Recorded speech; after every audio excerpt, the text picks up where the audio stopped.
morning, everyone. I hope you had a nice night, and this morning you're woken up and you're happy and you're in a good mood, ready to face the day. So you will notice that I've shortened the amount of reading that we do every day, in the hopes that that will then encourage you to do the written work. So these discussion questions are very straightforward, and like I said, you have to input them on Schoology, and that's where I'll grade them. And when you do, I'll give you some feedback on it. I'll share my thoughts on the answer, and it's a way for us to communicate. So really understand that during this time, I know some things can be overwhelming, and as long as you're reading and writing every day, you're going to maintain the skills that you need to come back to school on track as we were. So that's the best thing you can do for yourself. So please, please, please, please read and write every day. So, and we're making it easy on you. And you're making me read and write every day. So that's good too. So we are going to start in on chapter 8. We're going to do the second part of chapter 8. We're going to read it together. We'll take a peek at the discussion questions. Then you can add to those discussion questions on Schoology, and we can go from there. Only do one submission. So, if you do the questions, so say you did the first 4 yesterday, don't submit them until you are able to do them all. So that's the easiest thing to do. And I'm going to look, so I'm always a day ahead, which is partly why I don't know which day it is half the time. So this is Wednesday's video, but I'm creating it Tuesday. So by the end of the day today, I'm going to see if everyone has, the end of the day on Tuesday, if enough kids have done the vocab, and I will do a dance for you in my giraffe outfit if that is the case. So let's start where we left off. The animal left the bottoms and headed for the mountains. Whatever it was, it must have realized my dogs were crowding it too closely. At the edge of the foothills, it turned and came back toward the river. I was trying to figure out what was going on when I realized that on striking the river, the animal had again turned and was coming straight toward me. I set my lantern down and tightened my grip on the axe. All right, I'm going to pause here for a second, grab my readers, and let my dogs in. Hold on. Better. I was standing my ground quite well when visions of bears, lions, and all kinds of other animals started flashing across my mind. I jumped behind a big sycamore and was trying hard to press my body into the tree when a big coon came tearing by. 25 yards behind him came my dogs, running side by side. I saw them clearly when they passed me, bawling every time their feet touched the ground. After seeing that there was nothing to be scared of, once again I was the fearless hunter, screaming and yelling as loud as I could, "Get him, boy, get him!" I tore out after them. The trails I knew so well were forgotten. I took off straight through the brush. I was tearing my way through some elders when the voices of my dogs stopped. An elder is a type of tree. Holding my breath, I stood still and waited. Then it came, the long, drawn-out bawl of the tree bark, meaning that's the sound that the dogs make when they chase a coon into a tree and the coon goes up into the tree. And then it's kind of stuck because it can't come down because then it would be trapped. My little hounds had done it. They had treed their first coon. When I came to them and saw what they had done, I was speechless. I groaned and closed my eyes. I didn't want to believe it. There was a lot of big sycamores in the bottoms, but the one in which my dogs had treed was the giant of them all. While prowling the woods, I had seen the big tree many times. I had always stopped and admired it, like a king in his own domain, like your own land, your own place that you rule over. It towered far above the smaller trees. And if you're calling a tree a king in its own domain, that's personification. Remember that? It had taken me quite a while to find a name suitable for the big sycamore. For a while, I called it the chicken tree. In some ways, it had reminded me of a mother hen hovering over her young in a rainstorm. Its huge limbs spread out over the small birch, ash, box elder, and water oak as if it alone were their protector. Next, I named it the giant. That name didn't last long. Mama told us children a story about a big giant that lived in the mountains and ate little children that were lost. Right away, I started looking for another name. One day, while lying in the warm sun staring at its magnificent beauty, I found the perfect name. From that day on, it was called the Big Tree. I had named the bottoms around it the Big Tree Bottoms. Walking around it and using the moon as a light, I started looking for the coon. High up in the top, I saw a hollow in the end of a broken limb. I figured that was the coon's den. I could climb almost any tree I'd ever seen, but I knew I could never climb the big sycamore, and it would take days to chop it down. So the only way you can get it is if you get up there and, kill it while it's up on one of the branches, or chop the tree down, and then you can get at the coon. There had been very little hope from the beginning, but on seeing the hollow, I gave up. Come on, I said to my dogs, there's nothing I can do. We'll go someplace else and find another coon. I turned to walk away. My hounds made no move to follow. They started whining. Old Dan reared up, placed his front paws on the trunk, and started bawling. So he's like, well, forget it. That coon's not going to go. But the dogs, they want that coon out of that tree. They don't want to walk away. I know he's there, I said, but there's nothing I can do. I can't climb it. Why, it's 60 feet up to the first limb, and it would take a month to cut it down. So 60 feet up is like a 5 or 6 story building. So that's till you get to the first limb. So imagine this is a seriously huge tree. Again, I turned and started on my way. Little Ann came to me. She reared up and started licking my hands. Swallowing the knot in my throat, I said, I'm sorry, little girl. I want him just as badly as you do, but there's no way I can get him. She ran back to the tree and started digging in the soft ground close to the roots. Come on now, I said in a gruff voice. You're both acting silly. You know I'd get the coon for you if I could, but I can't. With a whip-dog look on her face and with her tail between her legs, little Ann came over. She wouldn't even look at me. Old Dan walked slowly around behind the tree and hid himself. He peeped around the tree trunk and looked at me. The message I read in his friendly eyes tore at my heart. He seemed to be saying, you told us to put one in a tree and you would do the rest. Because that is what he said to his dogs. Just get it up there and I'll take care of it. With tears in my eyes, I looked again at the big sycamore. A wave of anger came over me. Gritting my teeth, I said, I don't care how big you are. I'm not going to let my dogs down. I told him if they put a coon in a tree, I would do the rest. And I'm going to. I'm going to cut you down. I don't care if it takes me a whole year. I walked over and sank my axe as deep as I could in the smooth white bark. My dogs threw a little fit. Little Ann started turning in circles. I could hear her pleased whimpering cry.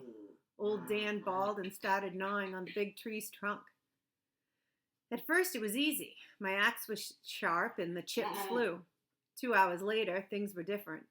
My arms felt like 2 dead grapevines, and my back felt like someone had pulled a plug out of one end of it, and drained out all the sap. While taking a breather, I saw I was making more progress than I thought I would. The cut I had started was a foot deep, but I still had a long way to go. So think about the trunk of that tree must be like, if he has a long way to go and he's already gone into it a foot, it's probably like, 4 feet in diameter maybe? I mean, that's huge, huge, huge, huge.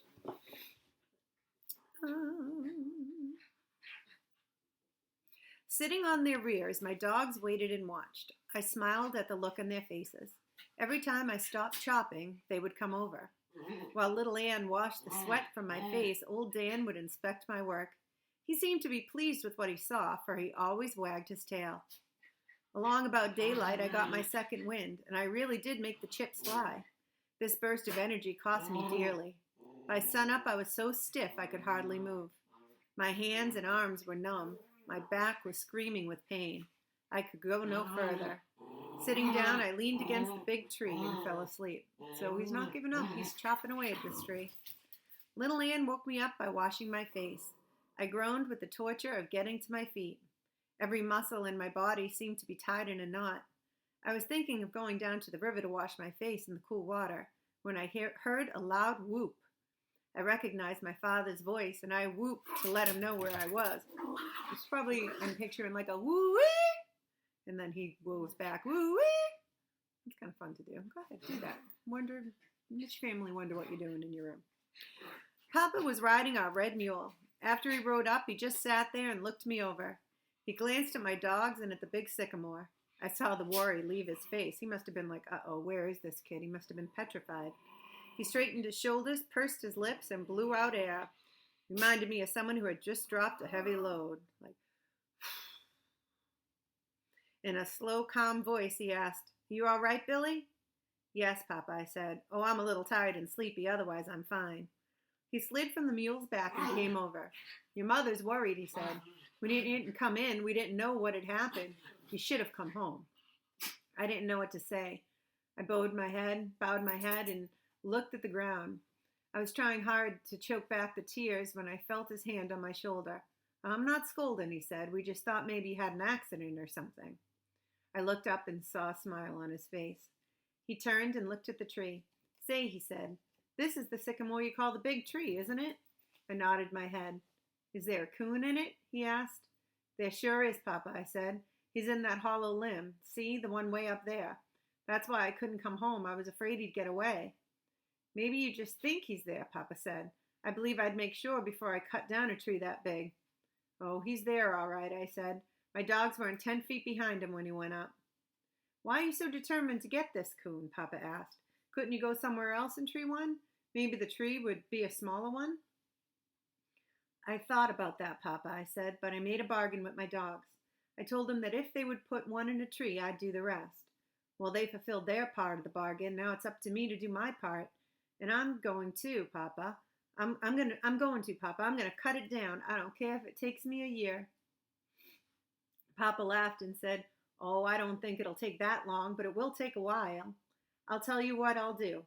You take the mule and go get some breakfast. I'll chop on it until you get back." "No, Papa," I said. "I don't want any help. I want to cut it down all by myself. You see, if someone helps me, I wouldn't feel like I kept my part of the agreement." An astonished look came over my father's face. "Why, Billy," he said, "you can't stay down here without anything to eat and no sleep. Besides, it'll take at least 2 days to cut that tree down, and that's hard work." "Please, Papa," I begged, "don't make me quit. I just have to get that coon. If I don't, my dogs won't ever believe in me again." Papa didn't know what to tell me. He scratched his head, looked over to my dogs and back at me. He started walking around. I waited for him to make up his mind. He finally reached a decision. "Well, all right," he said. "If that's the way you want it, I'm for it, even if it's only an agreement between you and your dogs. If a man's word isn't any good, he's no good himself."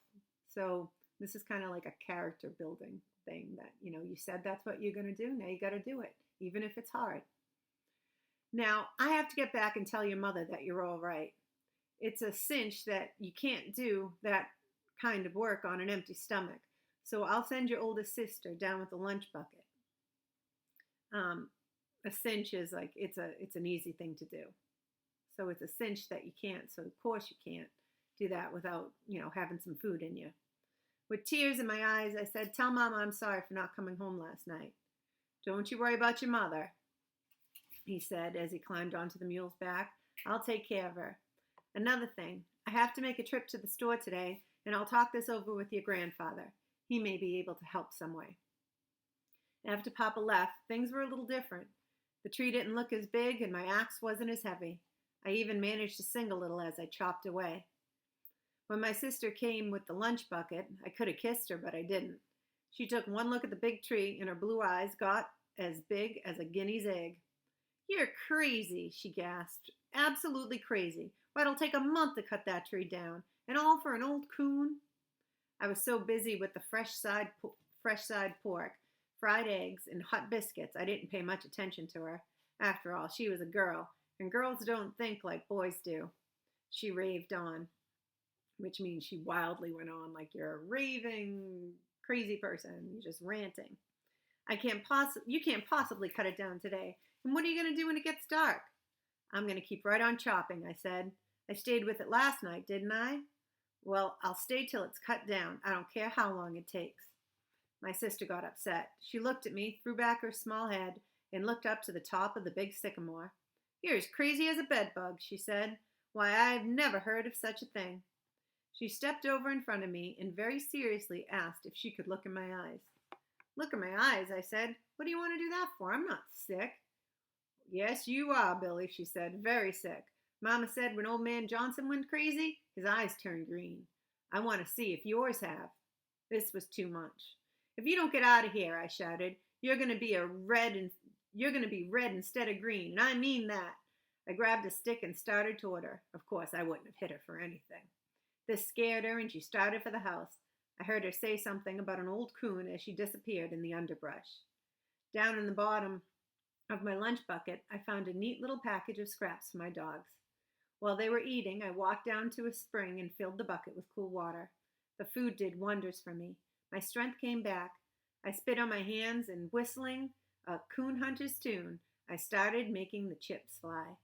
The cut grew so big I could have laid down in it. I moved over to another side and started a new one. Once, while I was taking a rest, old Dan came over to inspect my work. He hopped in the cut and sniffed around. "You better get out of there," I said. "If that tree takes a notion to fall, it'll mash you flatter than a tadpole's tail." With a no-care look in his friendly face, he gave me a hurry-up signal with a wag of his tail. Little Ann had dug a bed in a pile of dead leaves. She looked as if she were asleep, but I knew she wasn't. Every time I stopped swinging the axe, she would raise her head and look at me. All right, so he's doing it. He's going at this big tree. And I'm going to look up, when I pause this video, for a picture of what a sycamore looks like. And I'm also going to give you maybe look for something that talks about how you cut down a tree. So it's not just like you just can't go in there and start chipping. If you ever see a tree, it's kind of like a V. And then you have to go at it from the other side like a V. And I don't know, I don't think you could push this and make it fall. I'm not sure how that would work, but we'll see. So our discussion questions. Number 5 was, where did the hounds tree their first coon? So be specific. Describe Billy's thoughts and feelings when he saw where the hounds had treed their first coon. So hold on.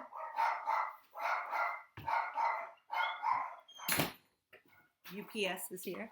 So when he treated his first coon, when he realized where they would treat it, what were his initial thoughts? How did the members of Billy's family feel about his decision? So we don't have all of them yet, but we know what Papa thinks, and we certainly know what his sister thinks. So maybe just reference those two.